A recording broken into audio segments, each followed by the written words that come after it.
अस्सलाम वालेकुम, नमस्कार, आदाब, सत श्री अकाल। मैं हूं आपके साथ नबील अख्तर और इस वक्त आप देख रहे हैं क्राइम हलचल।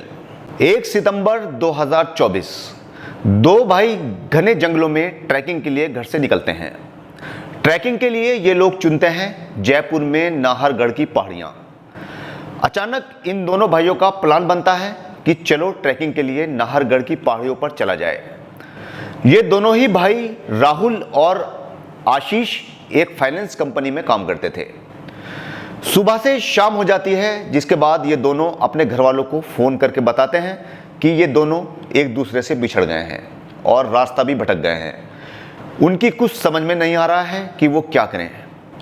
जब अगले दिन भी दोपहर का वक्त हो गया और दोनों भाइयों का कुछ पता नहीं चल पाया, तो परेशान परिवार सीधा शास्त्री नगर पुलिस चौकी पहुंचता है।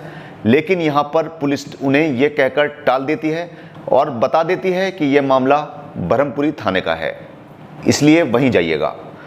परेशान परिवार सीधा ब्रह्मपुरी थाने पहुंचता, लेकिन यहाँ पर भी पुलिस का रवैया ढुलमुल ही रहा। जिसके बाद परेशान परिवार ने डीसीपी का दरवाज़ा खटखटाया। डीसीपी ने जब इसमें सख्त रवैया अपनाया, तब पुलिस भी हरकत में आई और सिविल डिफेंस की एक टीम को जंगलों में भेजा जाता है और पुलिस की कई टीमें नाहरगढ़ की पहाड़ियों में सर्च अभियान शुरू कर देती हैं। एक तो बारिश का मौसम और दूसरी ओर सूरज ने भी डूबना शुरू कर दिया था और देखते ही देखते अंधेरे की काली चादर सूरज को अपने आगोश में ले लेती है। पुलिस का यह पूरा दिन खाना पूर्ति में ही निकल जाता है। दूसरी ओर माँ बाप के लिए एक एक पल भारी हो रहा था।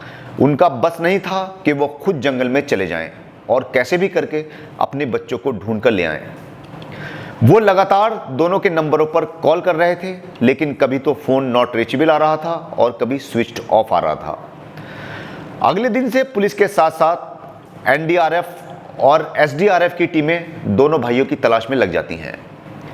टीमें जंगलों में इन दोनों भाइयों को खोज ही रही थी कि तभी अचानक इन सबको एक झटका लगता है, जब 2 सितंबर 2024 को दोनों भाइयों में से एक भाई जो 19 साल का था, आशीष, उसकी बॉडी पुलिस को मिल जाती है।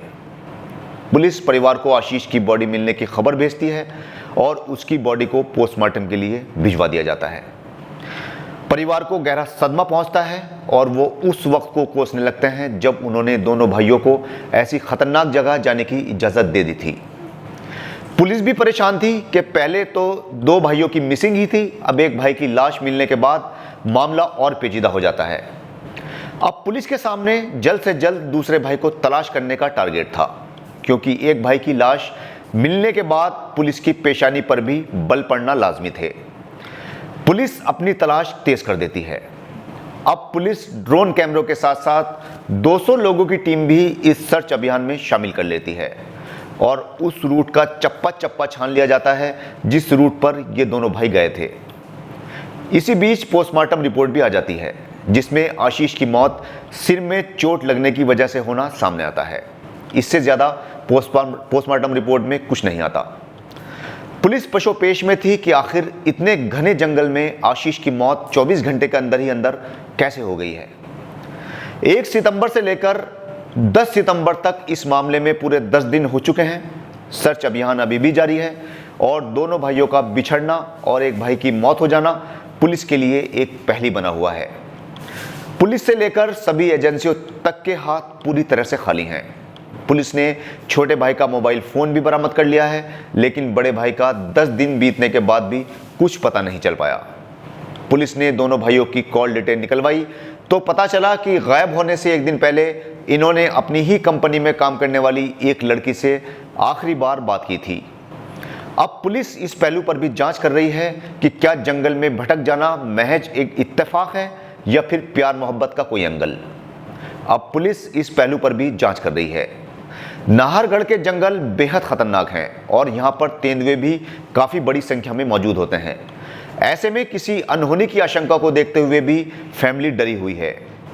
हैरानी की बात यह है कि जहाँ से पुलिस को आशीष की लाश बरामद हुई है, वो इनके ट्रैकिंग रूट से हटकर है और इस जगह पर लोग नहीं आते हैं, क्योंकि ये एक खतरनाक जगह है। नाहरगढ़ की पहाड़ियाँ अपनी खूबसूरती के लिए जितनी फेमस हैं, उतनी ही ट्रैकिंग और टूरिज्म के लिए भी जानी जाती हैं। लेकिन इस बार ये खूनी पहाड़ियाँ बन चुकी थीं। पुलिस के सामने बड़ा सवाल यह है कि आशीष यहां पर आखिर करने क्या आया था। 10 दिन बीत चुके हैं, पुलिस की तलाश जारी है। परिवार ने अभी तक अपनी आस नहीं खोई है। उनको पूरी उम्मीद है कि उनका एक बेटा भले ही उनसे दूर चला गया है, लेकिन दूसरा बेटा उन्हें जरूर मिलेगा।